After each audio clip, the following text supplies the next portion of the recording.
Howdy, howdy, folks, and welcome back to another edition of the ONETA Show, brought to you by PTE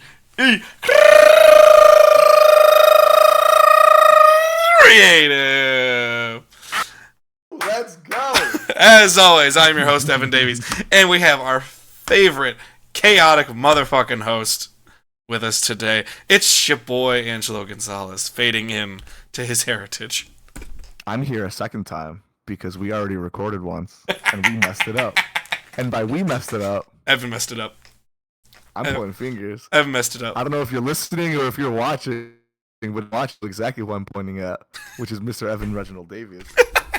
We had a whole bit about how I'm Mexican and my background's Mexican for Hispanic Heritage Month, but I'm not going to do it a second time. You guys missed it. If you wanted to hear it, that's just for me and Evan now. Now I'm no longer Mexican for the rest of this podcast. I'm denying my identity for the rest of this podcast. I'm denying my identity as punishment to Evan for missing the record button. Just fucking ignore the background. It doesn't matter. Now you no longer have a multi-ethnic podcast. See, I want to test your commitment to this bit. Are you going to turn off the background to try to deny your heritage, or are you going to keep it up to keep the bit in a different way? Oh, that's a great question. What other backgrounds do I have? Oh, God.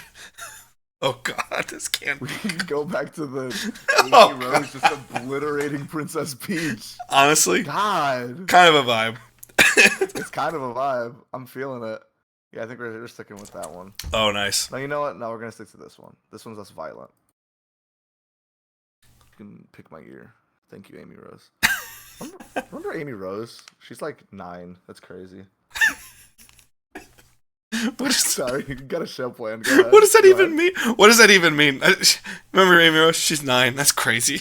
Like, She what's crazy got about? Big Hammer. She got Big Hammer. What's crazy Imagine about if that? you were 9 and imagine if you were 9, you had Big Hammer. 9-year-old can't have Big Hammer. That's crazy. You're right. I just ran around with a small hammer at 9. There it is. Obliterating kneecaps. I mean, it was more of the building materials kind of thing, less of the destroying kneecaps. I did that more in high school industrial tech classes. Little Bob the Builder looking ass. Yeah. Had your head shaved bald too, and you wore overalls.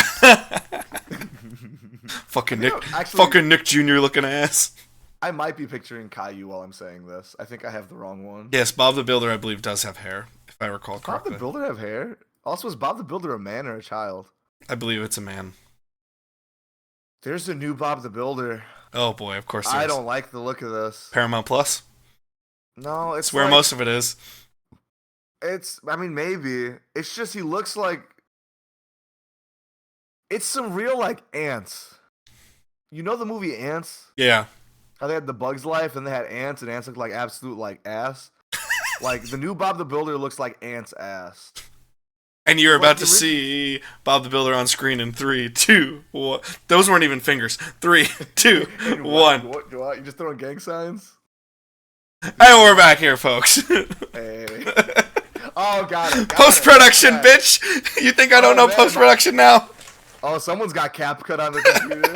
Uh-oh. Are we going back to you supporting Chinese businesses? Dude, I don't fucking care.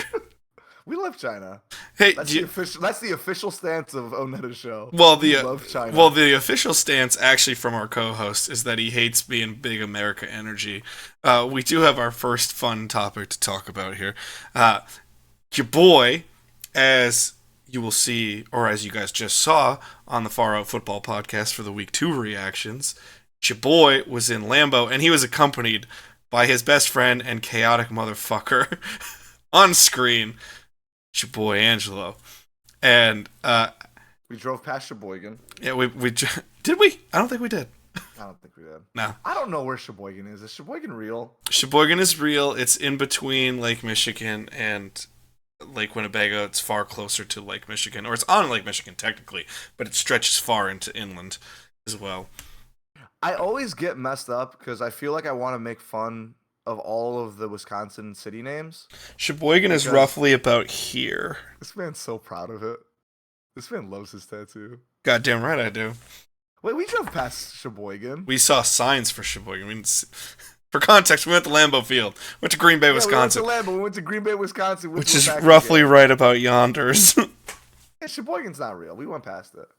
Done. Well, technically, we went to Ashwaubenon, or Also not real. Okay, let me. I got to talk about this. I'm conflicted because all of Wisconsin's city names sound stupid, and I want to make fun of them, but they're actually like Native American names. yes, And that feels really crappy. It feels really stupid. It feels bad, but also like it's named Sheboygan. Like you can say there's comedy it's in a little it. not my fault. It's a little not my fault that Sheboygan sounds kind of dumb. What about Ashwaubenon or Oconomowoc or Pewaukee or I think Economawalk I'm okay with, but Ashwaubenon has too many syllables near each other that shouldn't be near each other. Like that is a like just when you see Ashwaubenon, when you see those letters together, the mind does not parse it. The mind does not understand it. You're right. The international audience hearing about Wisconsin cities right now cannot comprehend that many letters and syllables together. There's there's a city named Paris. That's easy. Yeah. Everyone gets that. You look at that, you get it. If you see, I'm literally pulling it up right now. Ashwaubenon, Ashwaubenon. Yeah. The fact that you had to spell check that and I could have given that to you is pretty fun. Do you just have? Do you know what lake is in Ashwaubenon? What lake is in Ashwaubenon? Uh-huh. You said a I swear word, sir. Continue. don't know which lake is technically in Ashwaubenon. It's obviously Ashwaubenon Lake. Well, we do technically have more lakes than the state, the land of 10,000 lakes to our western border. They're always like, oh, land of 10,000 lakes. We have more lakes than we do. This is a really small lake. There's a ton of small lakes here, man. I feel like this shouldn't count as a lake. This almost feels like more akin to a puddle. What constitutes a lake to you? When you are in the middle of this lake, you can see all other sides of the lake. Yeah. Like, you could reach all other sides of the lake within around, like, 5 minutes of walking. Like, this feels minuscule. It's pretty small. It's pretty small. Sorry, we are completely off tangent. No, it's fucking fun. We have Green Bay stories to tell. Well, we were walking in, and right as we were walking in and we hit stands, the national anthem began playing, and you had a very fun reaction to the national anthem being played. America's fucking weird, man. America's so goddamn weird. Like, so they did the national anthem, which is like cool. Like, I liked our country. Our country has a lot of problems, but like, I don't know. There's some cool shit, and there's just like fireworks and like jet planes flying past, and it's so obnoxious. Like, America is annoying. It's like, American pride is annoying. It's the forced Americana that. Yes. Like, for some reason, it probably all dates back to, like, World War II level shit, where everyone was super patriotic, and it became a thing. It kind of goes back to, like, I always question, why are we doing the Pledge of Allegiance every day at, like, public schools? Real. You don't need to do that shit. It's not necessary. I would say it's, like, it's annoying because it feels like it thinks that it's cool. And it doesn't understand how goddamn dorky it is. I mean, like, it is so dorky to like have a like we got a rip roaring jet engine because we're playing football and drinking cold beers. Like, it's so stereotypical, I guess. Yeah. And, like, the craziest part to me is that like you're in the field and that happens and there's just a whole bunch of people who are like, fuck yeah. Like, that's the part. That's the part. When it gets to that, like, there's no sense of irony. There's no hints of anyone else being like, isn't this a bit much? So here's what I will say. Just being ingrained in that world. Oh, brainwashed. Go ahead. You'd be correct. There's a part of me that loves it, but there's also that very healthy part of me that goes, why are we doing this? Jets are cool. Like, the flyover is always cool. Doesn't matter what you say. It's over the top and ridiculous. So cool. It has nothing to do with football. It doesn't need to be at every football game. That's crazy. That's such a wild thing. Like, if they were doing football in, like, I don't. We just do it in Brazil. When they did it in Brazil, did they do the jets? I don't think so, because then you have to do the Brazilian government shit. Because wouldn't that be absolutely absurd? If like in other countries they also just like had jets that they like To be fair, flew for their. Go ahead. to be fair, that would be They would be way more impressed by it. that'd be the ultimate big dick energy on the part of the U.S. Just being like, we're bringing our sport to you, and we're just gonna fly over you with military planes. Blech. Can you? Okay, I'm imagining the people who are like stoked about this jet engine. Yeah. Do you think they would be more or less enthused if the jet engines also had truck nuts on them?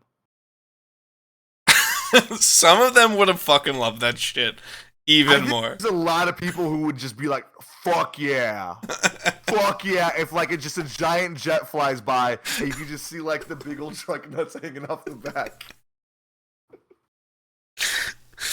Here's always my thing when you're trying to get me to get sense into this. That always throws me off. Go ahead. Think of the coordination it takes to perfectly time the flyover, and they do it all the time.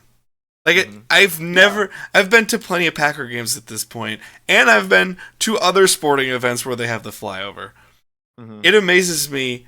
I've never seen a fuck up in the flyover. Mm-hmm. At that speed, it's not like you can just be like, "Hey, yo, let's slow it down a hair because they're about to hit the last note." Yeah, like, they're going over. And what's with it? It's like that's an ACT quiz question, isn't it? Like, a jet travels at this speed at this time. When will it arrive at the station? That whole kind of thing. Dude, math was clearly my least well scored or my worst score in my ACT. We shouldn't even speak of it. Math's if not. We want to talk about math, and we got an Indianapolis coach over here. That's an allusion to a future story. Ooh. Very true, but it always throws me off of like, this is what we care about.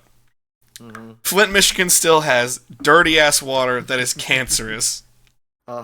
We have people dying at the border. Whether you want to be controversial about that or not, it's just fucking true. Hispanic Heritage Month. With Hispanic Heritage Month, man, we've got people like we have huge crises in this country, and you know what we're really concerned about? The fucking flyover at the Packer home opener. And it's got to be in perfect sync. Yep. Is that? Are those going to be at every game? Oh yeah. It just happens every time. Okay. Maybe not every time, but most of the time I've been there, there's been a flyover. That's so crazy. Also, think of the fuel wasted. How much fuel collectively has been wasted since? I want to say this has been far more of a post 9/11 thing. I'd have to do my research to actually give you the first time they did a flyover for a sporting event, but it's clearly far more post 9/11 that we've gotten into this like real performative Americana stuff. Yeah. Think of the fuel that has been wasted at sporting event flyovers. Think of the fuel that is wasted every year by Taylor Swift. But that's well worth it. That's well worth it. She flew to a Packer game last year. Yeah, she did. She was there when we were there, right? Yeah. You rubbed elbows with Taylor Swift, didn't you? Obviously. Do you remember what she told you? Yeah. What did she tell you? She said, Chiefs Kingdom. And I said, not tonight, baby. She said, it's going to be May. That was it. And I said, you know what? In a fortnight, it can be Chiefs Kingdom, but not tonight. Not tonight. I feel like you are quoting Taylor Swift words at me, aren't you? A little bit. For Fortnite. Okay. I have not listened to the... However, I mixed that with the movie Miracle. So, when I give you the very Minnesotan, but not tonight, very Kurt Russell playing Herb Brooks in a fucking hockey movie, mixing that with a fictitious story about Taylor Swift is also very fun. Not fictitious. That happened. No, because there was more interaction there, but it was just a private event that Taylor and I can't speak about, so... Oh, okay, my bad, yeah. Was I not... Oh. No, nothing bad. You probably forgot to hit record, so thank God. We don't have to worry about that. Correct. I have officially pulled up the Tortured Poets Department, the anthology. Yeah. And I'm great album to it because it has 31 songs on it. Great album. I believe you. Well worthwhile. If there was one song I should listen to, which one is it? On the whole album? Yeah. Oh, fuck.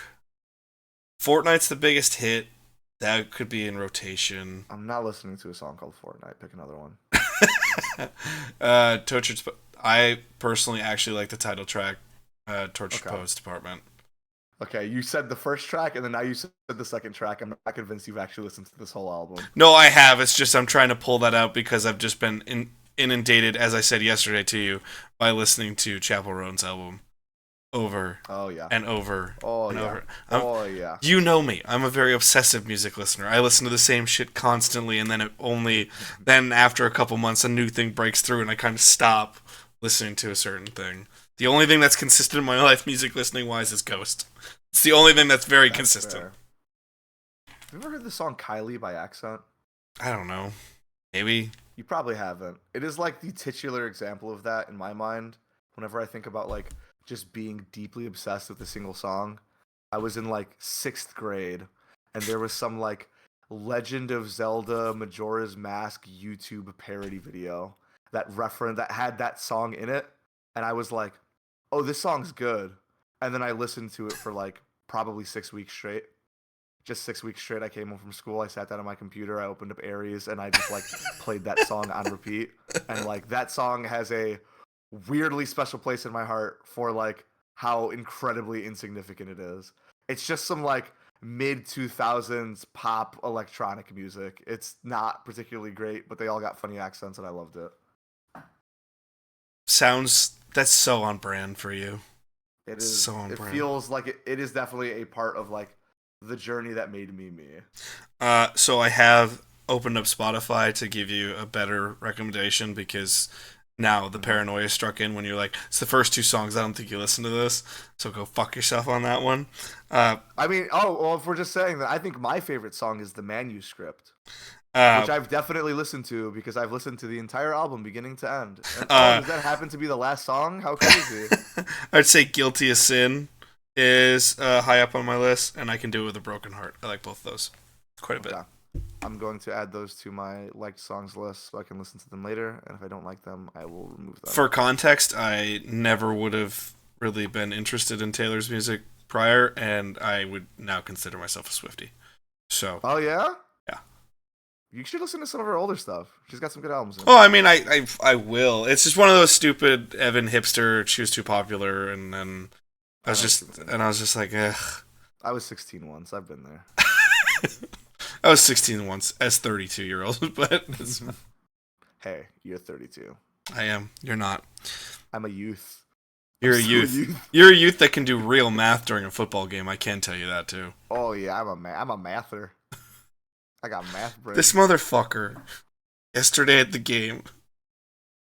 It's a big defensive stand for the Packers. The whole crowd's going fucking wild, trying to get as loud as possible. And he just yesterday? Yes, that was yesterday. I've lived a lifetime, man. Holy shit. Sorry, continue. This motherfucker, in the middle of a defensive stand, to help with the crowd noise and cheer on the Packers, just starts screaming math at the Indianapolis Colts. One lone man doing a math. 3 minutes left. They needed 13 points. Are you sure this is the play you want to make, sir? Are you sure you want to be running the ball, sir? You have 3 minutes and 13 points. Are you sure this is the move? And they almost made that comeback. That was kind of scary. Do you remember as I was not allowed to have any happiness until it hit 000 on that last drive, and you just kept repeatedly telling me, it's in the bag. It's in the bag, baby. It's in the bag. And I had to keep telling you, until it hits 000, I will not fucking believe that. But you heard someone say it was in the bag, right? Yeah, there was an older woman behind us, and at like 4 minutes, Green Bay hit the field goal to go up, what was it, 16-10? Or no, it was after we missed the field goal. It was 16-3. No, it was 16-10. They got to 10 because they got that last touchdown at like the 4-minute mark or whatever. But I think they left. Actually, I don't know. But we missed a field goal. And she just goes, it's in the bag anyways. And just picked up her stadium chair and walked out. And I was like, That's what you consider in the bag. That Is kind of a rules. is a lead with your backup quarterback, and the offense is starting to sputter. 4 minutes left in the game in a one-score game, and you consider that in the okay? That's some bold confidence on your part, lady. Hey, she was right. Was she correct in did that it. moment? Yes. Was I so happy that she was correct? Absolutely. Was it You another gotta give her great way? flowers. Was it another great way to show people that you don't always have to be right to be happy? Absolutely. Of course it was. Because Would we like to? Would we like to do a little moment on this podcast called "Give Her Her Flowers," where well, we take someone that you momentarily thought was stupid, but they ended up being right, and then you give them their flowers? so I can tell you this. Her logic I'll never agree with. In that moment, was she correct? Absolutely. I'm just saying she ended up being right, and you weren't. I feel like you got to give her her flowers. However, unless it is an utter blowout that has no hope and everything in your soul has died, I don't ever believe in leaving the stadium before the end of the game. But what if you were just like passively interested in football generally, Why'd you go to the game in the first place? bro? You got to ask me that. Can I quickly call something out? Yes, of course you can. I still have Google Maps up. There's a city named Brandon. Yeah. You can't name a city Brandon. That's a man. There's all kinds of That's shit not like that. allowed. We have the city of Brandon, and we have the city of Madison, another name. But that was a city before it was a name. And yet, at the same time, we have places like Lac de Flambeau or Oconomowoc. It's a great state. Germania. At Germania, yep. I feel like Brandon can't be a city name. Pakawaki? Sorry. I gotta stop. There's also a town called Theresa, which is spelled exactly like Teresa. Like Teresa? Mm-hmm. Oh, that's fun. She's a lady.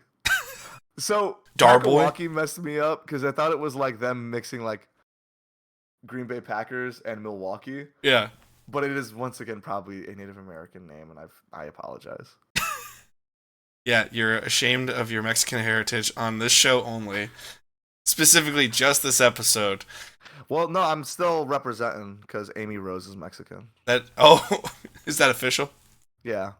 When she turned 9, she became Mexican. That's so stupid. I've heard you say some of the most ridiculous shit I've ever heard anyone say in the world. That honestly, You're gonna tell me that's not Mexican right there? that. Look at Oh, that. now she's a that. Okay. That she. Who knows what this is? We know one thing about her. It's that she's Mexican. But she was only Mexican when she turned 9. She turned Mexican when she turned 9. She got big hammer. This is honestly could have been a top 10, one of the dumbest things I've ever heard you say in my life. Hey, don't put it on me. Put it on. Who's the guy who made Sonic? Oh man, I should know that. I was gonna say Akira Toriyama, and that's extremely not the right guy. I've been trying to rack my brain because I also in this moment do not recall who the creator of Sonic the Hedgehog is. They're telling Yuji Naka. That's my boy. Is it Yuji Naka? I think it's Yuji Naka. Was he also Mexican at the age of 9? I think he's been Japanese. He stayed Japanese. When he turned 9, they tried to make him Mexican, and he said no, thank you. He wouldn't take that big hammer. Yeah, he wouldn't take the big. He couldn't do it. He had puny child arms, unlike Amy Rose, who's buff. She's strong and capable because she's Mexican now. Would you say she's capable because she's a video game character, or is she capable because she's Hispanic? What month is it? It's Hispanic Heritage Month. I think you know the answer to that question. Video game character. Got it. Well, you're not Hispanic either, so I don't know what you're talking about. It. Well, no, but I love the culture. Caught your ass, motherfucker. I just have such an appreciation. Okay, I got a fun little side story. I'm completely blurry. You walked right into that one, motherfucker. There was a girl that I was talking to for a little bit. Yeah. And she's like, whatever, she's cool. And I was like, oh, it's interesting because she's like attractive. I don't know if she'd be like typically in my league, quote unquote. Sure. And And then we followed each other on Instagram. And then I saw that she posted a lot of stuff on Instagram about like Hispanic music and like Hispanic culture. Okay. And I was like, oh, am I a fetish? Am I being fetishized? Ooh. Uh-oh. Well, so what was the move? I've never had that work in my benefit. So what was the move after that? Did we follow up?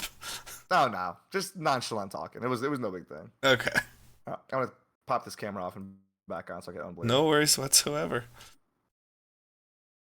I hear you guys are really liking PT Creative's content. And you know what? You should, because it's pretty rad. You may even want to support the channel even more. Well, there's a way you can do it and reward yourself. And that's by going to our Etsy shop. Head on over to PTE Creative's Etsy shop and you can find all kinds of cool merch like you see on screen. You may be watching some of our Pokemon themed content and going, I'd love some merch there. You can do that. You can even get our custom Fakemon stickers right there, or stickers of existing Pokemon, t-shirts, or mystery packs. But you may be saying, I don't know if Pokemon's maybe my vibe. You know what? That's fine, because we got all kinds of fun, snarky millennial content and sports-related things over at the Etsy shop as well. You maybe got some big bench warmer energy that you just got to spread with the world. Or maybe you just need to tell people that you hope both teams are having fun as they're playing, because it's just all about vibes to you, and you hate to see it. You'd hate to see it if you didn't get your merch. You can go get that merch right here, right now. Head on over to Etsy. Go to etsy.com/shop/PTE Creative and go get yourself some awesome merch and go support a local content creator in this community we call the internet.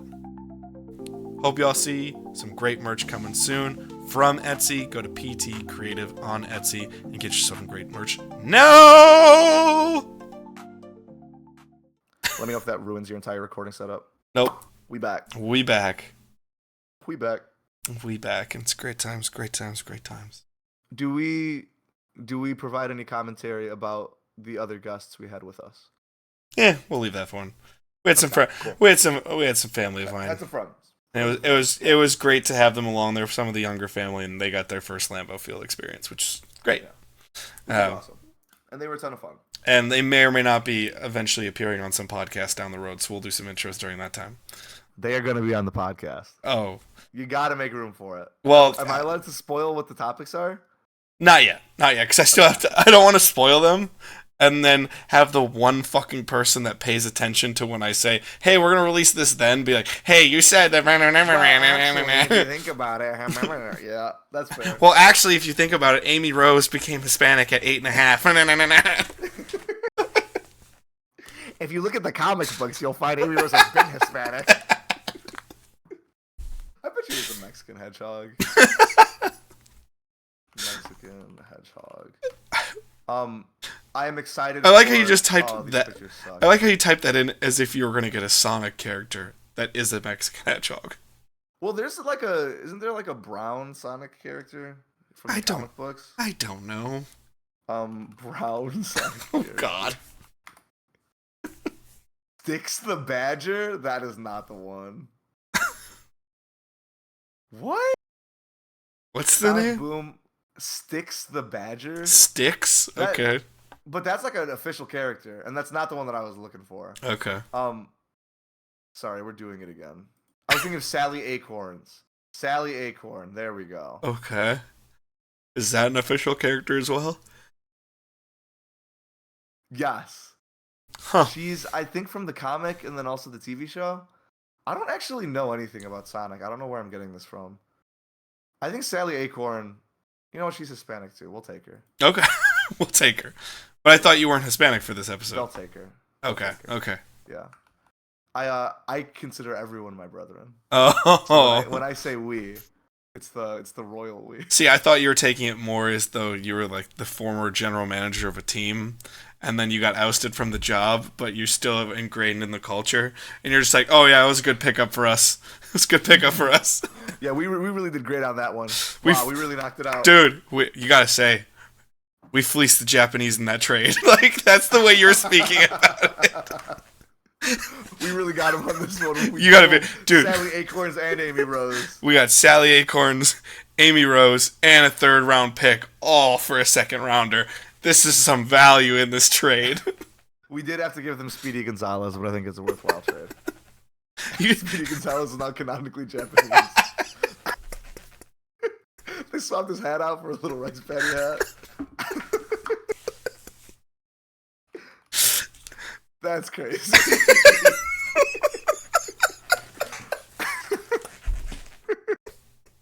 Oh, someone should do that art. I want to see that artwork. I was about to say, you do know now I'm going to have to attempt to try to draw that shit. Yes, please. Oh, if only there was an artist on the show who could do that artwork. Who could do that? Who could do that? I also love how you brought up one of the most problematic, stereotypical Hispanic characters possible. I have one complaint with Speedy Gonzalez. What do you got? What's your complaint about Speedy Gonzalez? His last name is spelled wrong. Okay. Because he's got the S. I will tell you this. Mm-hmm. No one in their family is wrong for having that spelling, but in my head, because I learned Gonzalez with the two Z's even before your existence in my life, that's always the way I see Gonzalez. So then when I see that spelling with an S, it always throws me off. Because I've always known it as the ZZ, not the ZS. The honest answer is, hey, it's Hispanic Heritage Month. We take anyway. But also, me, the selfish man who likes himself, they're spelling it wrong. And I was disappointed when I Googled Speedy Gonzalez for the first time, and they were like, "Did you mean Speedy Gonzalez?" Is that why you traded him? That's why we had to get rid of him. I don't know, like, what is the Japanese kanji for Gonzalez? Ooh, I don't think that works. That'd be a lot of stuff to figure out. Yeah, I don't think we have. Who would ever know anything about research into Japanese kanji whatsoever? What does your Japanese kanji on your arm say? I was gonna say I've got enigma, love, courage, and self-confidence on that one. And Can you show it to the camera? Get it up close. I want to make sure they get a good look at that. That's upside down, obviously, but yeah, one of the most nerve-wracking experiences of my entire fucking life was. Grew up in Oshkosh, Wisconsin. It's a university town. They had a Japanese exchange student.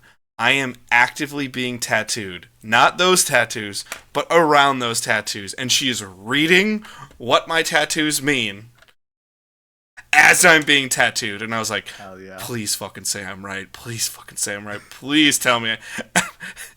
And in turn her interpretation, they were fine. But I was just like... Halfway through the tattoo, you just heard a little...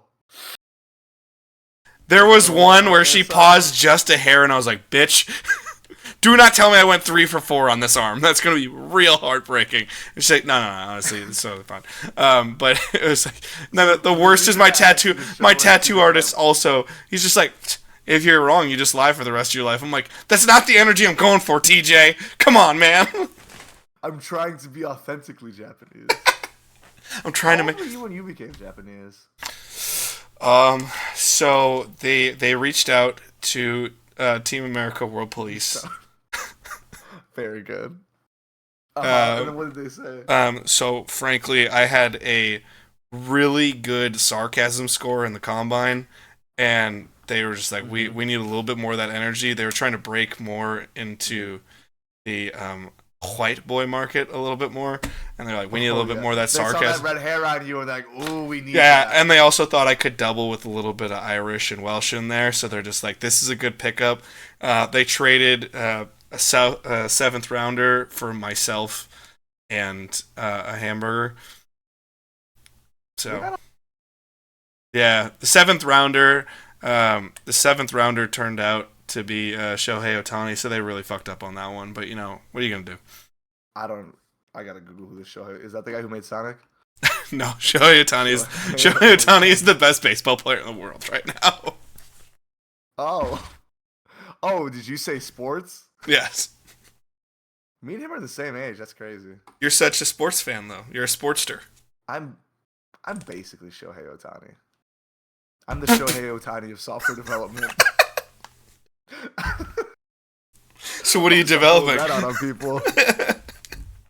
Honestly, I don't know, baseball or some shit. I would pay so much money to be in person when you earnestly tell somebody, I'm basically the Shohei Ohtani of software development.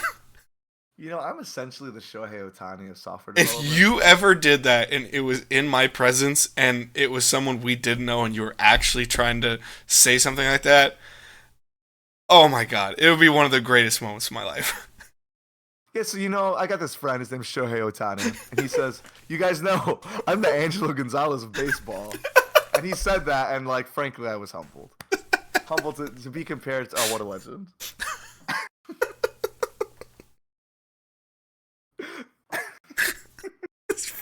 So fucking absurd. I'm basically the Shohei Ohtani of software now. My favorite part about doing these podcasts with you are how many tabs I have open whenever we do this. That just continue building as we continue just Google searching all these absolutely dog shit ideas. I like how you said that as a we. Yeah, you know how we do that? We do that. Do you not have 17 tabs open? As you Google different pictures of Speedy Gonzalez. As you Google Rice Petty hat. Brown Hedgehog. There's a lot of really bad JPEGs that come up when you search Brown Sonic character. Yeah, I would assume. One of them is just on DeviantArt, a dude named Brown Sonic. Which is he put zero thought into that.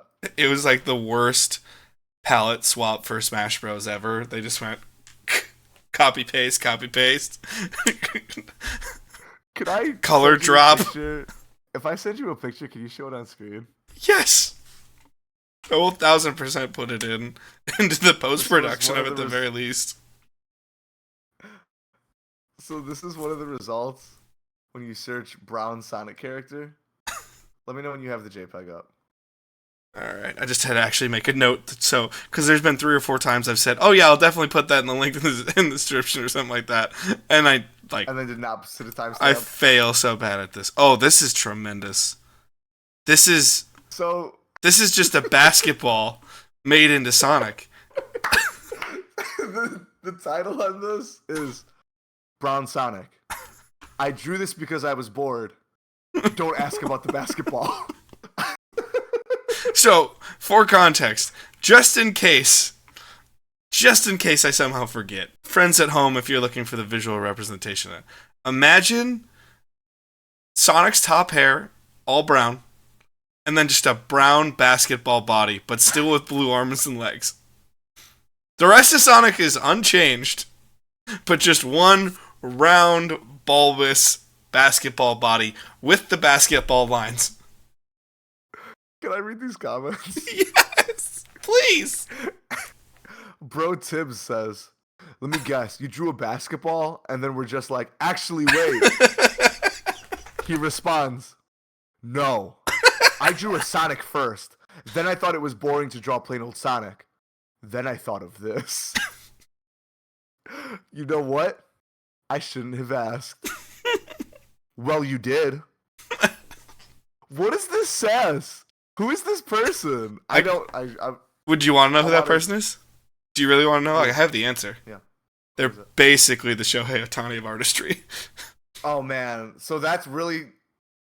You started that? And then I said, I don't remember his name. And then you just, knocked it out. So thank you for that. Shohei Ohtani. I'm going to forget that in 6 seconds. Shohei Ohtani. I'm keeping a tab open so that I could do that bit in the future. In case you're wondering, this guy who drew Brown Sonic the Hedgehog, whose stomach is a basketball 5 years ago, is still incredibly active on Reddit. Naturally. He posted a comment 1 day ago. No, we should give him the proper credit for his artwork here. So if I could at least get his username or something from that. I will give you the link. Thank you. But I will also say, because we are making fun of him, or at least I'm making fun of him, if you don't want to put his name on it, that's probably also okay. Am I making fun of him? I have to think about that. It's a very funny picture. Yes. Okay, cool. In principle, the idea is absurd. Ergo, it's funny. This dude also really likes Ghost. No fucking way. You guys would probably be friends. Okay. I don't know. That sass level's pretty high. Yeah, but you kind of got high sass levels too. Yeah, I do. When you're feeling yourself, you get a little sassy. Of course I do. What? He has action figures of ghosts, people Uh, from Ghost, gotcha. and in one of the pictures, he has the lead singer holding a big spoon because he's eating froyo. That's some energy. That's at least worth a 14th round pick in the racial draft. Oh yeah, I don't know what race he's getting put into, but I don't want to say racial draft. It's more country draft at this point. You know, it's not really racial draft. We're not trying to ape Chappelle show here. That's what I was gonna ask. It's just Okay, more cool. so. It's more so. You know, what country idealistically do you belong in, kind of thing. Remember when Chappelle was funny? That's crazy. He still is. It's just problematic. I don't know. I listened to his I think two or three of his last few specials, and it's just not really hitting either. Yeah, okay. It's fine. Like the best it gets is pretty funny, but not anywhere near the level of what he used to be. It's not what he used to be, sure. Yeah. I mean, that happens to a lot of comedians, frankly. Like, there's a lot of comedians out there that I probably would have said I used to adore, and then the more stuff I've seen of them, I'm kind of like, alright. Yeah, that's good.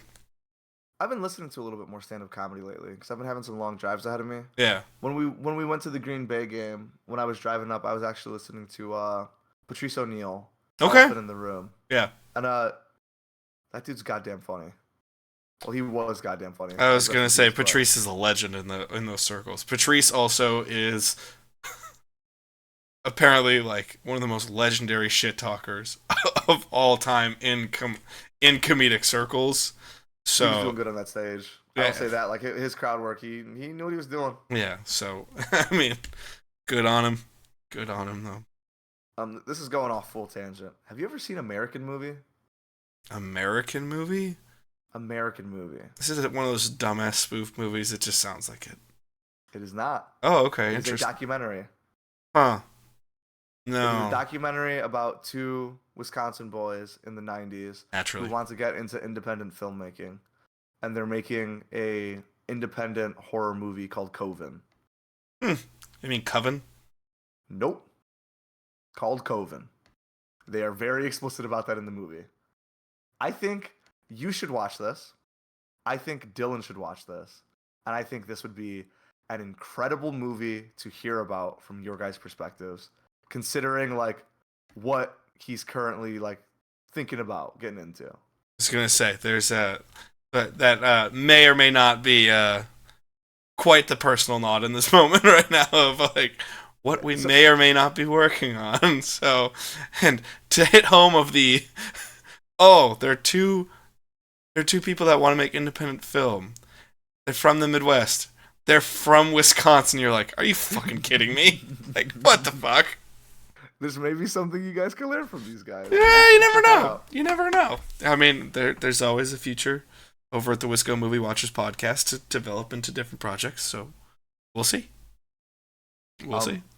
Genuinely think that your guys' takes on this movie would be incredibly fascinating. Okay. Well, maybe we'll check it out. What is the movie called again? American Movie? American Movie. It has a 94 out of 100 on Rotten Tomatoes. Oh, wow. That's pretty fresh there. It's pretty fresh there. That's a pretty fresh one there. Now, I do want to at least get a little video game talking here, because it's always fun talking video games. But we're not doing any Smash Bros. Fix this shit or reboot this shit. Mm-hmm. But we'll stay in the realm of Nintendo. Are you looking forward to the new Zelda game? Echoes of what the fuck is it called? Echoes of Echolalia. It's Echoes of something. We just search new Zelda game. Yeah. Echoes of Wisdom. I was actually gonna say, isn't it Echoes of Wisdom? But I was like, it seems a little too on the nose even for me. I've got a second Google search going right now, which is Mexican Zelda characters. And to be fair, the Gerudo are kind of Hispanic. I feel like they're more Middle Eastern. They are more Middle Eastern. If you told me I had to pick a Mm, real world like region, that would be like, yeah, they're Middle Eastern for sure. But they've got a yeah. little Hispanic energy to them. There's a few JPEGs of Link with a sombrero and a mustache Also, photoshopped onto him, so I'll take it. honestly, the Rito kind of have a little Hispanic vibe to them. My The bird opinion. bird people. Yeah. Let me see. I'm gonna look at what's the main little Rito guy? Rivali. Rivali. I'm gonna look at Yeah. Rivali Mexican. Rivali Mexican. Interesting. I just want there to be like fan art. Okay. Someone did a little like human gender bent version of him where he's got some real dark skin. Okay. Um, I am probably not going to play that game, Really? Okay. but not as like A a slam to the statement of gamer anything. standard. Yeah, It's yeah. just that I am not playing a lot of games. I have noticed And that. I've noticed there's that. a lot of games that seem really cool that I am not playing. So like this one seems like pretty cool, but like Another to add to the list of a. yeah. If I I played Elden ever, Ring. if I ever Go am to ahead. get to it, I'll get to it Yeah. eventually, but not right now, kind of thing. I'm sure it isn't surprising. Yeah. I played the Elden Ring DLC. Shocking. I played through all of it, and that is like the last real video game that I played was I put like 40 more hours into Elden Ring because it's the best video game that's ever been created. And then like I think like a week and a half, 2 weeks ago, I heard about Black Myth Wukong. Okay. Everyone was going crazy about it, so I was like, sure, I will give them $60. What in the And then fuck I is played it. Black Myth Wukong? Oh, it's like the biggest goddamn video game in the world right now, man. Oh, naturally. So why would I know about it? I'm going to look up Black Myth Wukong sales numbers.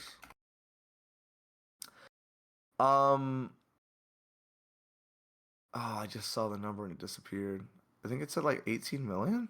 Oh wow, It's still putting up wild numbers a month after release. it's impressive. Okay, yeah, it blew past more than 10 million. Which is a lot for. So do you know anything about Black Myth Wukong? I have no idea. It's like the first Chinese AAA developed game. Oh, okay. So like China invested a bunch of money into like we want to make like the most goddamn cool like video game that we can. So they made Is it state funded or is it a company in China? I don't actually know. Okay. I think people I read somewhere that it was like the state was involved in some way, but like also who knows? I don't trust anything on the internet anymore. First of all, anything that is Chinese inherently has a little tinge of something Yeah. because of how much government control is on that country and Yeah. on that population. So it would not shock me, but I just thought it'd be interesting because do you remember Really that curious, yeah. you remember that old game Kingdoms of Amalur or Yeah, Amalur? 'cause I'm a little And it was a where state-funded funded by some game. baseball guy. Well, Yeah. no, it was also funded partially by the state of is it Massachusetts or Rhode Island? It was a New England state, but they also got involved in it, and they kind of created somewhat of a super team trying to make it something, and just didn't work out for them. That the story behind that is really really cool I mean, because it was also who there was some baseball guy involved with it. it's Kurt But I don't Schilling. remember Ken Rolston. No, it might have been Kurt Schilling. It is Kurt Schilling. You're right. I thought it was Kurt Schilling, and then what also was crazy is they brought in Todd McFarlane to do a lot of the artwork and stuff to that, which working with Todd He's Spawn McFarlane, Man, right? yes, he created Spawn. That's what he's most famous. Well, yeah, I mean, he's most famous actually probably for his Spider-Man artwork, but he's most known internet-wise as the creator of Spawn. But what Okay. made him most relevant to people, and then what if you just got the most normies involved, they'd probably be like, oh, Todd McFarlane. And if you showed them artwork, they'd be like, I know that Spider-Man. Or like Yeah, that's fair. the reason we look at like some of the like spider-like poses for Spider-Man is because of Todd McFarlane. That's pretty cool. Yeah, like he did a lot of like the I'm crouching Googling and a this lot of now, that shit. These do look sick. But to work with but- Todd McFarlane is problematic.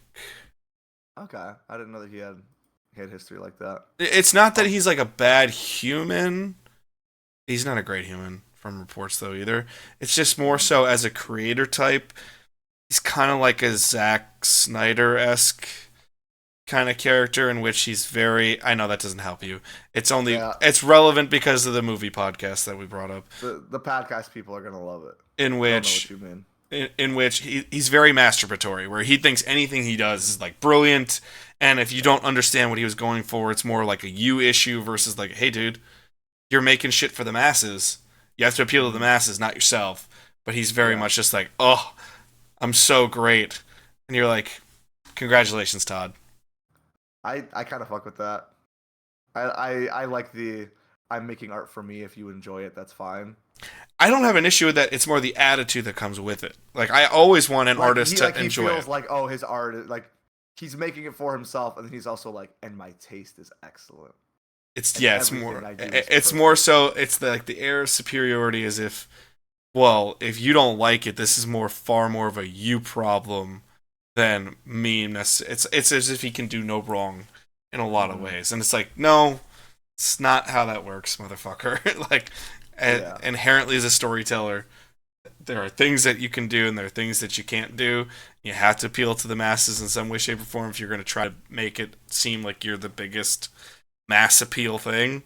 And if you don't have Hmm. mass appeal, you can't go around saying like, "Oh, I'm so good for the masses." It's like, keep wanking yourself, motherfucker, because you're the only one that's going to. Like, I will say I'm kind of on team fuck the masses. I think I like Todd McFarlane now. um, okay. You've made me a convert. I mean, I love a lot of his old artwork, and I love his ideas for Spawn. Um, I don't even think he's the best artist that Spawn's ever had, so that's always the very fun irony. But I'm biased. I love Greg Capullo's artwork, so Spawny, he's our man. If he can't do it, no one can. yeah, that just gave me what was it, Black Myth? Yeah, Black Myth Wukong. Yeah, Black Myth Wukong. That just gave me very Kingdoms of Amalur ideas. If it was like state funded, I was like, Yeah, odd I move for China to be like, not odd, because kind of China's technically involved in everything, but just to be like, nah, we're just gonna fund like one of the world's biggest games in the moment. We don't fucking care. And you're like, okay, that's that's a move. hmm But I will say that like that game is essentially they did a we want to make a video game adaptation of Journey to the West. So like they made like the that's I think that's the same story that like Dragon Ball Z is based off of or Dragon Ball is based off of. Okay. So like they just made this like huge AAA version of it, and like the very first scene you were seeing like these Goliath mountain-sized men with armies of like millions, and there's like giant fights happening, and like Okay. it's really kick-ass. It's really cool, and I Interesting. played it for like 3 hours and was like, man, this game seems like it rules, and then like haven't touched it again because video games. Just You're, finding time for video games and stuff. you don't have time for shit now, so why would I video got time for games? you Yeah, well, that's different. Uh, and your shit. yeah. You don't even have time for your shit half the time anymore. You're a hot commodity, my friend. Ooh. It's mostly No, but because it's mostly Black Myth because when Wukong's you cool. turn 9, you became Hispanic. Yeah. Well, I do it for her, man. It's true. It's a good That's teammate. the. I'm gonna do the little Simpsons meme, but do it for her with Maggie. Let's swap it out for 9-year-old Amy Rose. I do it for her, for my Mexican hedgehog. I don't know that you would personally like Black Myth Wukong because I think it is a Souls-like. So as someone who likes Elden Ring, I thought it was kind of cool. It just feels like a regular character action game, if I'm being totally honest. Okay. But the the graphics are crazy. The This game's graphics are pretty. crazy. Oh my god. This game's pretty. I feel like every game is just fucking pretty nowadays, which like It's kind of good. hard to make an ugly game now, and if you do, you get fucking roasted for it unless it's intentionally supposed to be lesser developed graphics. And that's not really even a thing anymore. It's just more so like you did an 8-bit style. It's like, okay, well, Yeah. I can't really hate on someone's graphics for going classic 8-bit if the whole point is to go classic 8-bit or something of that nature. Have you ever played the game Proteus? No, but I've heard of P R Proteus. O T Proteus. Remind me of what Proteus is. I know I haven't, but I may have at least had some knowledge of it at one time, because at least I. It's just some little old indie game, Okay. and it's got like it is a 3D world, but it has like 4-bit style graphics where everything's like pixelated and like tiny. Hell yeah. But like you just like start the game in the middle of the ocean. You see an island in front of you. You get to it. It's beautiful. You just kind of roam around it for a while, and then eventually, like, time moves forward and the game ends. And like, it's just a real pretty little thing, and it's serene and nice to explore. Oh. And there's these like weird questions and like just some weird artifact aspects of like being around in it and exploring. But like, I kind of miss this era of indie games where it's just like we're just making little weird shit and like it just is what it is. It doesn't have to be particularly like excellent or incredible. It just has to make you feel something for a little while. That's the whole point of the story. That's the whole point of a story in general. Is what I really mean. It's like it's supposed to make you feel. A story. Cool. It inherently does if it's trying to make you feel something. It's just not, and it's not inherently the way it normally would be done. Yeah. You know, like everything has some form of story in it. If it's allowing you or making you feel something, I think it has an experience that it presents. Yeah. And like, you are good to feel or not feel. For what it's worth, like, there's a lot of people who play this game and they're like, "Well, that was fucking boring." And then like that's it. That's their whole experience with it. Sure. But like I don't know. It's just they made a pretty little thing to explore, and I love it. That's right. But also like the thing I'm trying to get at there is that like there was a cool era for video games where there was a lot of that little experimental indie stuff out there that was like accessible. And the thing I'm trying to be thoughtful in what I'm saying right now is that like there's still a ton of indie games out there. Yep. But also there's a ton of like huge and very successful indie games. Yes. That I think like end up pulling a lot of the attention. And as a result, like there's maybe a little bit less room for finding that weird diamond in the rough, unexpected, like surprise indie game. Indie games have grown to such a level in which they're almost, obviously not in many ways, but they almost have like a AAA level thing about them where it's like, oh, it's a big indie game, and you're like, yeah, those come out just like. I feel like you don't hear, like even though I wasn't I've never been like a huge indie game player. Like my video games are very much franchise based, or you know, now the closest thing I get to indie games is like ROM hacks for Pokemon and shit for content and other things that I love playing. Yeah, which is great. And you know, I love playing my randomized hack of fucking Emerald. It's great, and Fire Red. Mm-hmm. But at the same time, and I'm currently playing Mindless Gym, which is also a very fun ROM hack. But I don't know if you know that one. But I don't know. I'd be curious to hear about it. I would love to tell you about it. But it's certainly something in which, at least back in the day, I hear the whispers, like, "Oh, this cool, really cool indie game," and now it's like, "Oh, it's an indie game," like, and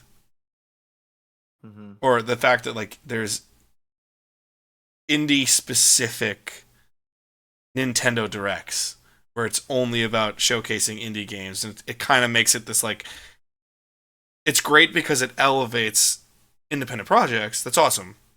Yeah. But at the same time, it's almost like we approve of you guys, and you're like, fucking, like, whatever. Yeah, I get that. Like, when it makes it to the big stage, it almost feels like it's kind of transcended the, like, foundational indie aspect, which isn't 100% true, but, like, that feeling. Yeah. Here's what I want. I think what would make me most happy is that I, like, get hit by a bus. And, like, I'm just legs down, just completely shattered.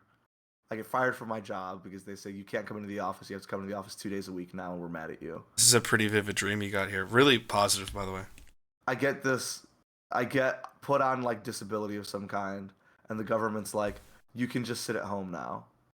And then I just spend all my time going to Steam or probably going to Itch, if I'm being totally honest, and just downloading random bullshit little games and trying them. And just getting a little look into, like, some of the creativity that, like, strangers in the world have. I think I would be incredibly happy if I could just do that. And all I have to give up are my legs.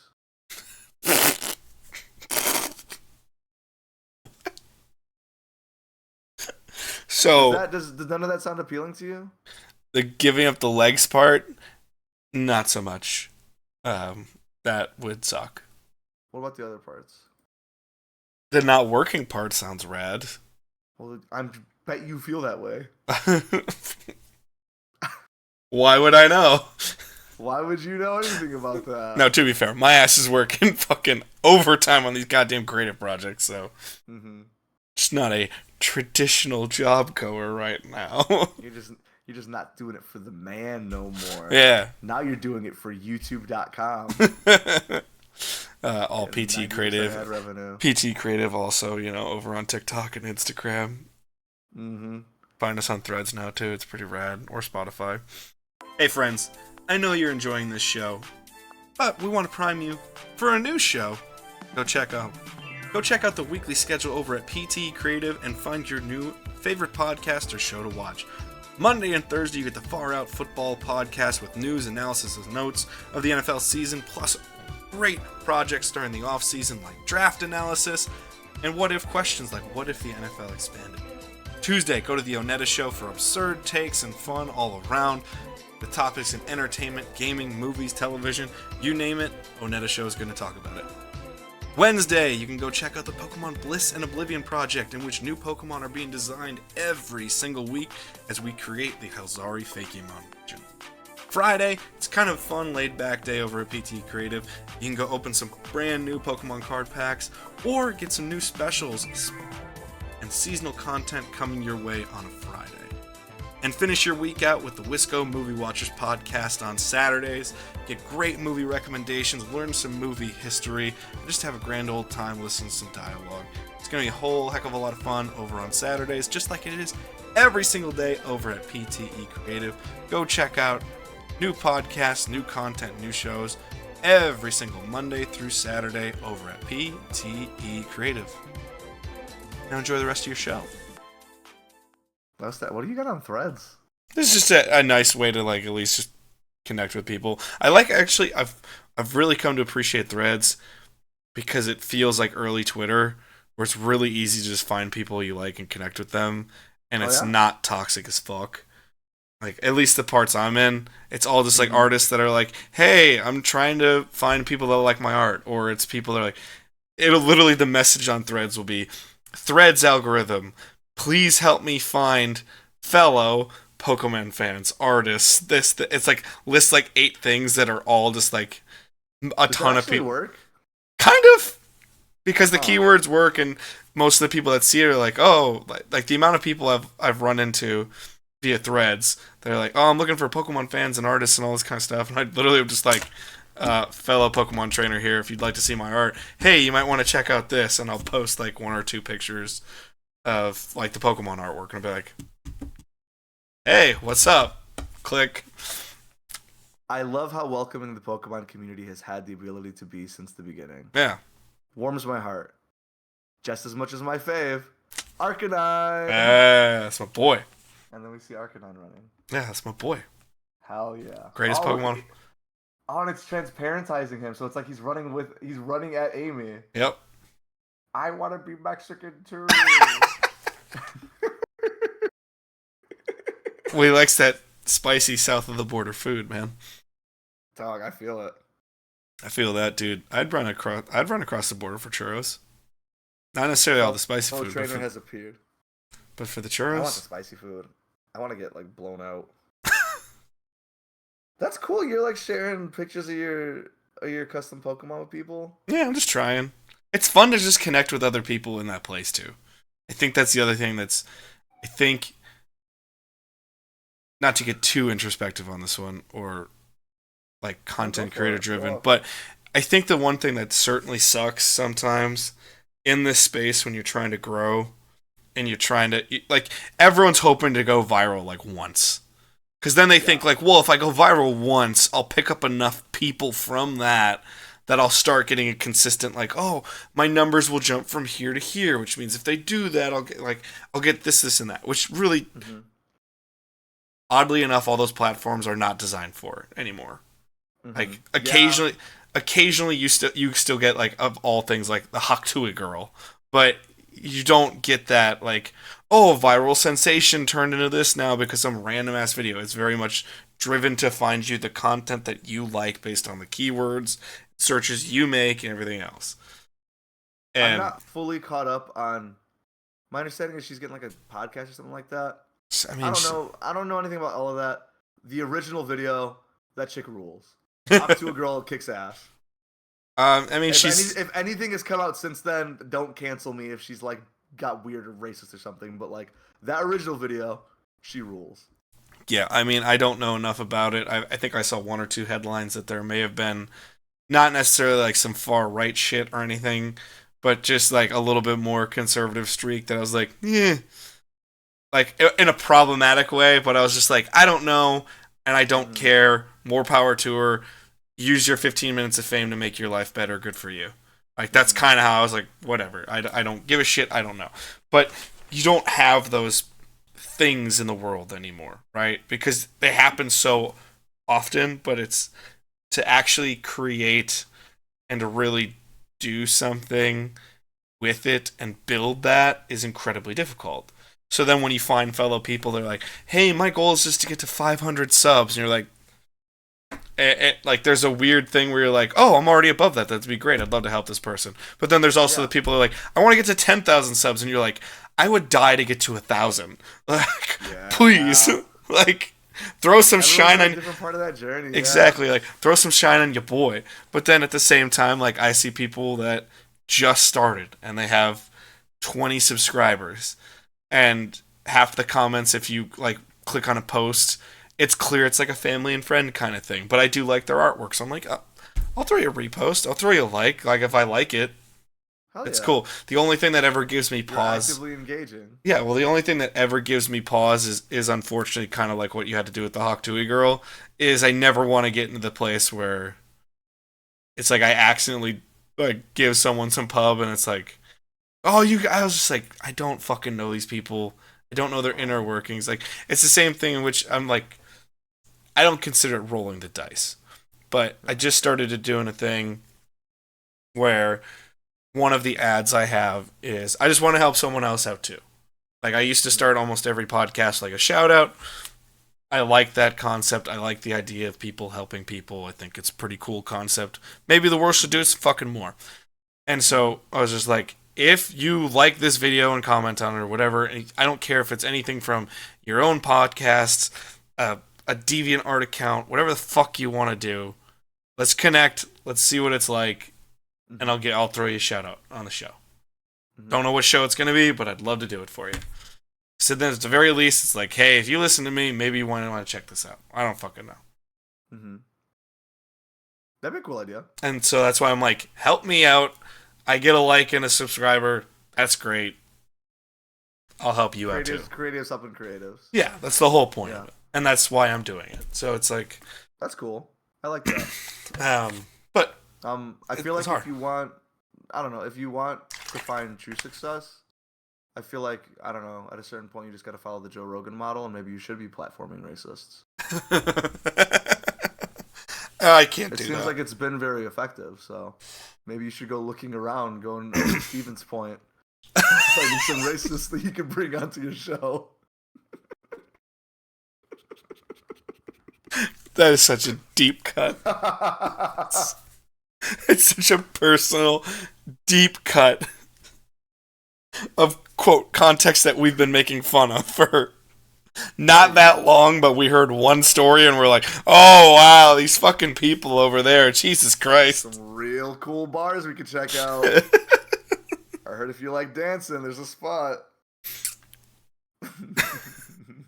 Just not Icon, because that place sucks. No. Can't be Icon. If you're in Stevens Point, Wisconsin, you go to Icon, you're a fucking loser. If you're in Stevens Point, Wisconsin, forget it. Can't even commit to the bit because it's so stupid. I was going to say if you're in Stevens Point, Wisconsin, uninstall. Uninstall this app. Remove Spotify. Remove Spotify. Unsubscribe from this podcast. Remove your unsubscribe and remove Spotify and or YouTube from all of your devices. Unless you're extremely not racist. Yeah. Because it's kind of built in. What? Oh, now we're really going down the rabbit hole. We have no beef with Stevens Point, Wisconsin. We really don't. I know nothing about Stevens Point, Wisconsin. To be fair, I don't. For Did you even know that was a city until yesterday? We spent 90% of this podcast with me reading names of Wisconsin cities I know nothing about. I had no idea about No, I don't know what Stevens Point is. It seems like a genuine. Actually, okay.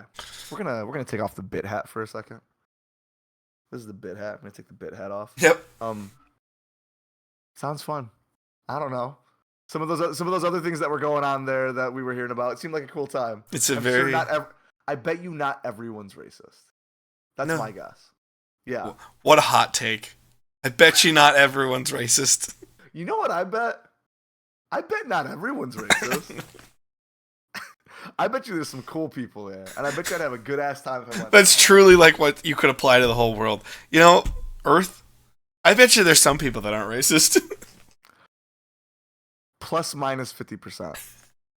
In Stevens Point specifically? I was going to say in the world. I'm going to go minus 50%. Minus 50? Okay. Yeah. I mean, I have to have some faith in the world. I think the world is, sadly, because you look at it and you see how fucked we are in so many ways, socially speaking, from a collective standpoint, we have a lot of problems, but we are technically still making progress in some ways too. Mm-hmm. It's just we're distracted by people that are saying they're eating the cats, they're eating the dogs. We get distracted by stupidity by people who have Easter egg fluff from their Easter baskets on their head saying they're eating the cats. And so I gotta ask, that's the problem. Before you say less than 50, I do need to call out that I said that Black Myth Wukong was being made by Chinese developers, and you immediately went DD Mao. So are you sure it's less than 50? Yeah. Why not? Okay.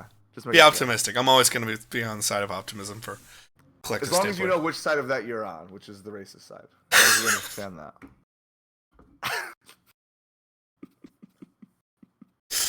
I'm just waiting for the next line to be, are you, Evan Reginald Davies, a racist? Like, I'm waiting for you to just drop that somehow.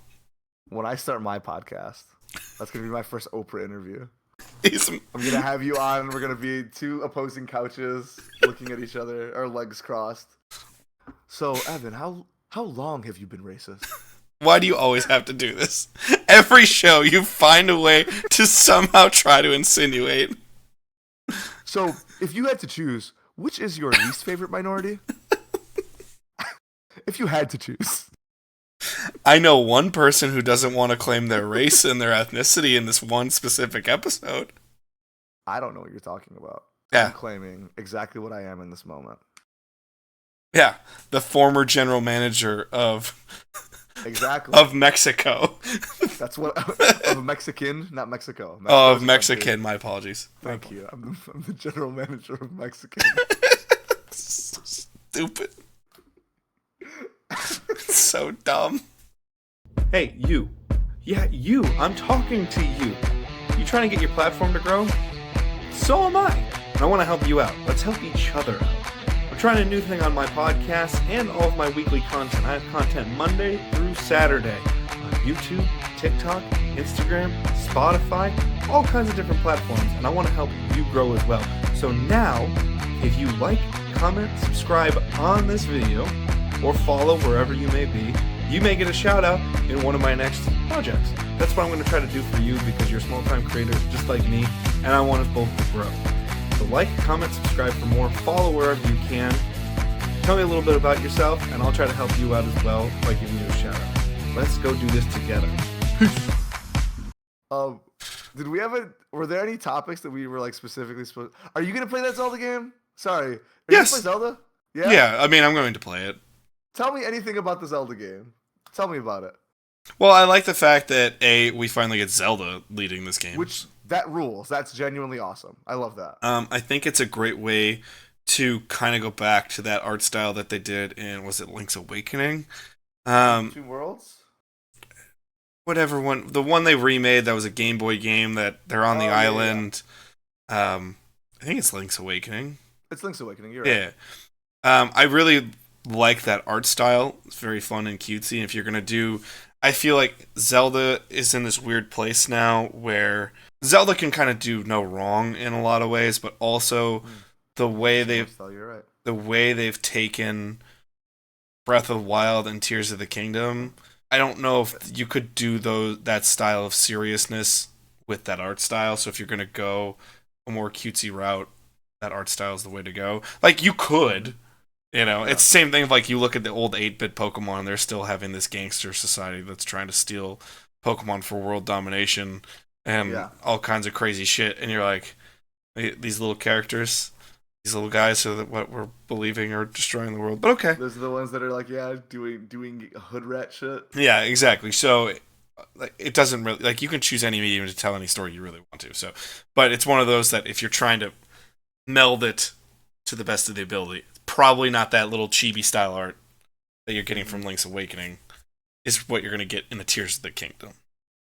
So I like that art style coming back. I think it's a really smart move to do that in your first Zelda game if you're trying to be a little bit more fun with it, which is clearly the design. It's not meant to be the continuation of the newer games that we've gotten for the Switch in terms of Breath of the Wild and Tears of the Kingdom. Do we know if this is on the timeline? I mean, it's all Zelda games are on the timeline. It's just No. Didn't you see the newest oh timeline? yeah, Breath of the Wild and Tears of the Kingdom aren't on the timeline. Which in my mind is them finally admitting, like, who gives a fuck about the timeline? Well, Just like giving up on the concept of the timeline. well, no, their problem was they made 3 timelines and were trying to shoehorn it in as opposed to just they're all independent. They're all just individual games. They were never meant to be linked, except for like Ocarina and Majora's Mask or whatever. yeah, the ones like, that have a direct, obvious tie where it's like you had to go from here to here because yeah. Otherwise, there's obvious all, ties. Always just generically like it's some Zelda shit. Well, the thing is, I think that's the biggest issue. Is then they're too consistent in these weird ways. So you're like, well, there's got to be some kind of like thing about it, but then there's obvious ways in which they're so removed from each other. The odd part is since they've already done like Four Swords Adventure and other ways to hint at Four Links or other identities. If you've already played with the World of Time a lot, and you've played with the idea of other dimensions such as Twilight Princess. They obviously that character Midna comes from a different realm. What's the other one where Hilda and Lorule? Can't remember the game, but that's another way. Worlds. Yeah, it's like that's clearly another dimension. You're already playing with time and other dimensions. Just do the Zelda multiverse essentially. Mm-hmm. And that's what I don't understand is if you're gonna do like this big timeline thing, yeah, do the comic book thing, have a big celebration, and start that shit new and be like timeline, or do they're just games, they're stories, yeah, and there's some commonality, and that's it, and it's fun. You played through Age of Calamity, yeah? Hyrule Warriors, yeah, Age of Calamity, yeah. Consider it canon? No, but okay. At the same time, I was gonna say that it's a new 3-up timeline if it is. Right, so it's Age of Calamity, Breath of the Wild, and Tears of the Kingdom. I think the way I look at almost everything is kind of the way Marvel's starting to present their stuff, which is not always good for Marvel, but in which, spoiler alert to anybody in the Marvel Universe fandom, the MCU fandom, is they've now they've done all their different branches now, where it's like, oh, and it's very much comic booky, where you're like, oh, how did we get this Wolverine and this Wolverine and this Wolverine? It's like, because they're all different timelines, because then we can tell the story we want to. Kind of like how there's all different Batmans and all different Supermans and all kinds of shit like that. So that's kind of how I look at Age of Calamity and things of that nature. Do you like timeline stuff? Where like multiple different timelines merge, things like that? Really it ends up depending on the quality. I would probably say overall, no. But I can't Mm-hmm. say I don't like anything like it. I just think that Yeah. if it Yeah, across happens, the multiverse or whatever was good. it, it's just it usually just ends up being extremely messy, and then you usually end up disappointing all parties because the people that are like love that shit, they really want to get nitty gritty into the other characters that are the Mm-hmm. sideline versions that you saw once or twice, and they love, and they Mm-hmm. want to get into those. But then you also have to serve the normal people that tangentially follow it, and they're like, "Whoa, there's another this guy," and you're like, "Yeah, it's so cool." And then you get like 5 minutes of the new guy, and they're like, "Well, what about the old guy that we love? What about him?" And you're like, "The whole fucking point is playing in the multiverse. That's the fun of this. Mm-hmm. You kind of gotta let go a hair to have more fun with everybody Yeah. else." So it's like you almost never end up doing that super well, which is why even though they're executed anywhere from absolutely horribly to tremendous, I'm a big fan of just clean. If you're gonna do it, eventually clean that shit up and just get it down to Yeah. one. Or if you're gonna do it, make it very express. These timelines are these timelines. If we wanted to tell stories on these timelines, Mm-hmm. and that like I know DC Comics for a while did a pretty good job of that. Where they're like, this is Earth 3. This shit's happening on Earth 3. Mm-hmm. Like, oh, okay. So then when you'd see a different style Superman and Batman, you'd be like, oh, Earth 3, got it. Cool. Okay, got it. Um, the timeline stuff oftentimes feels very fan servicey to me, Yeah. and like, it's weird because I am a fan. I should theoretically like being serviced, but like, a lot of times I don't because sometimes fan service feels like pandering. I do not like being pandered to. Would you say the Zelda timeline feels very pandering-ish? Um, the fact they felt they needed one feels kind of pandery. Like people would like talk about it and theorize it, and they were like, "Okay, we'll do it," and that felt like it just felt unnecessary. I guess Yeah. maybe pandering isn't the right word for that specifically, but like the Zelda timeline, like I don't. I think it's also related to the fact that like there's no characters that I like feel so strongly about that it's like, oh, I need to care about their like. It doesn't matter if a character exists between different games. To me, there is only one argument I give a shit about in all of Zelda, and it always comes down to whether How you're. old is Tingle? No, that's actually not the one. To Okay, me, fine. Okay. to me, it's always the fandom argument: is are Link and Zelda romantically linked, or are they just incredibly a deep friendship, or at Yeah. least knowledge of each other and respect each other kind of thing? Because I know obviously there's games where it's like Zelda just sends him off on a task and there's nothing more to their relationship besides that task, Yeah. whatever.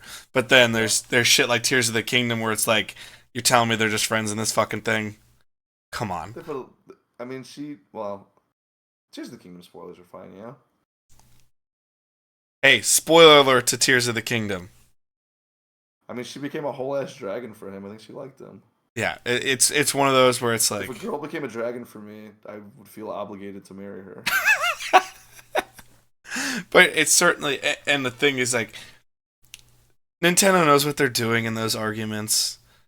I like, you know, the one person online that decided to actually do all the Korok seed shit in Breath of the Wild and did all that, and they got the ending where it's like it's clear they're running towards each other, and the fucking camera zooms out. Anyone who's watched it on YouTube, they're gonna theorize on it, but it's just like, huh? Wonder what they were doing there. And I'm like, no, they were just really good friends. They ran and fucking did patty cake. Like, no, don't be stupid. Don't be a fucking Did idiot. you?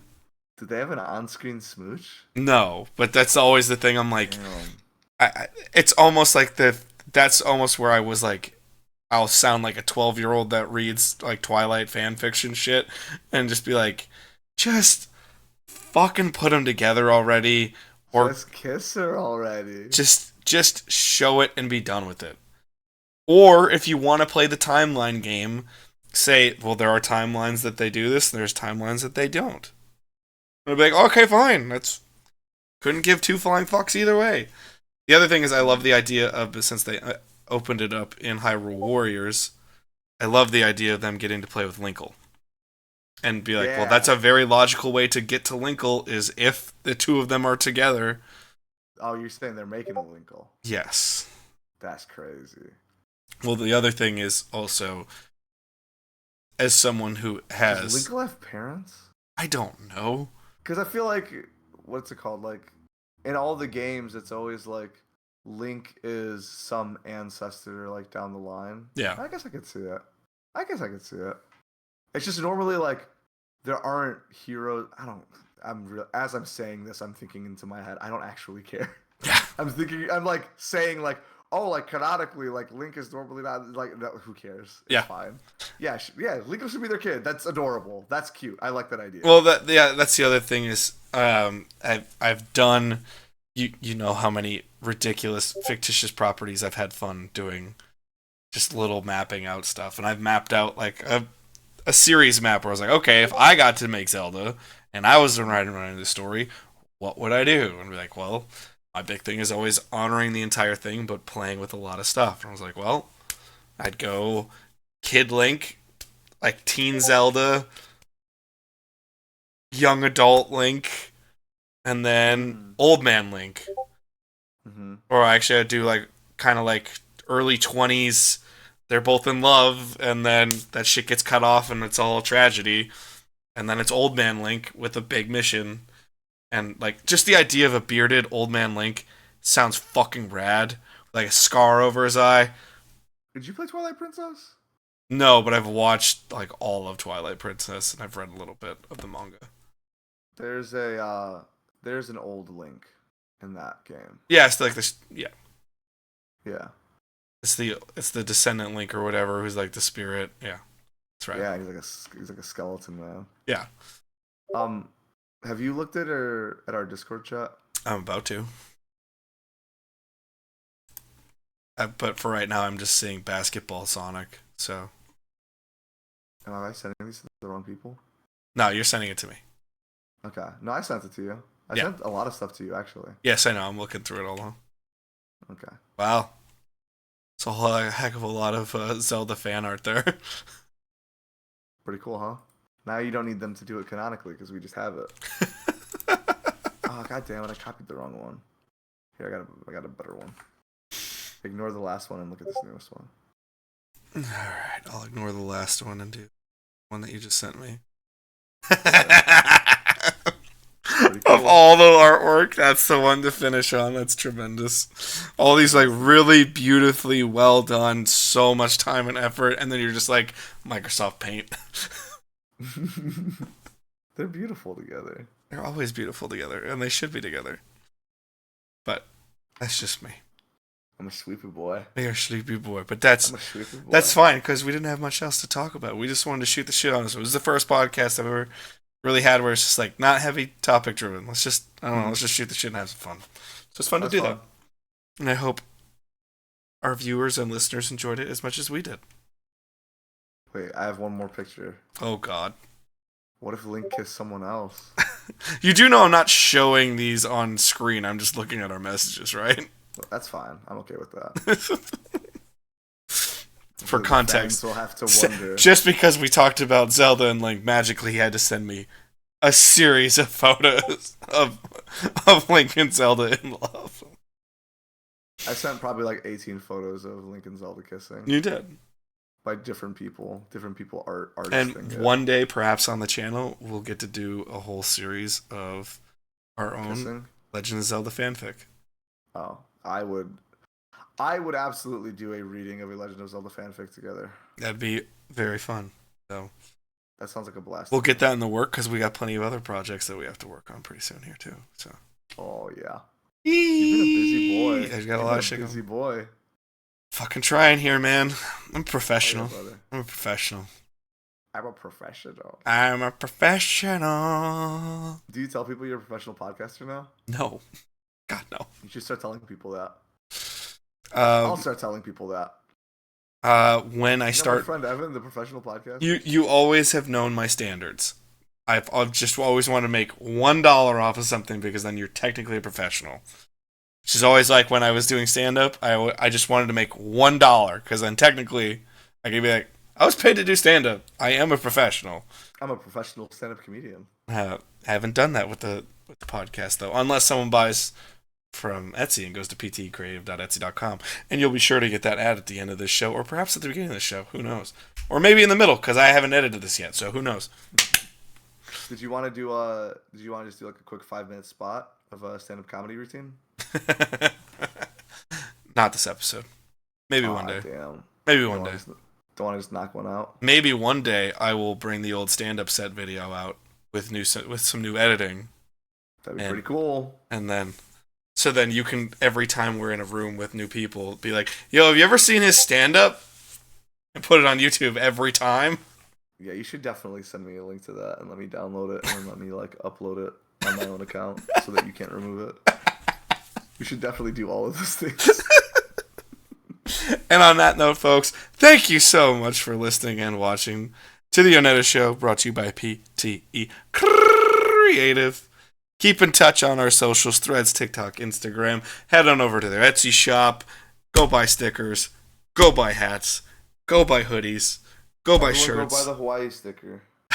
The Hawaii sticker is still for sale by popular demand by one person that may or may not be on this fucking podcast right now. If you buy 5,000 of them, you get a 20% discount. So just buy 5,000 of the sticker. Buy 5,000 Hawaii stickers. Buy 5,000 Hawaii stickers. So the thing that he doesn't talk about is that the Hawaii sticker actually comes in 3 parts. It's true. So if you buy 5,000 Hawaii stickers, you're actually getting 15,000 stickers. Yeah. So if you think about the value proposition on that, it is factually unbeatable. Fucking wild, bro. Fucking wild, bro. But thank you guys so much for listening and watching. For our boy Angie and for myself, peace, love, and hugs to you all.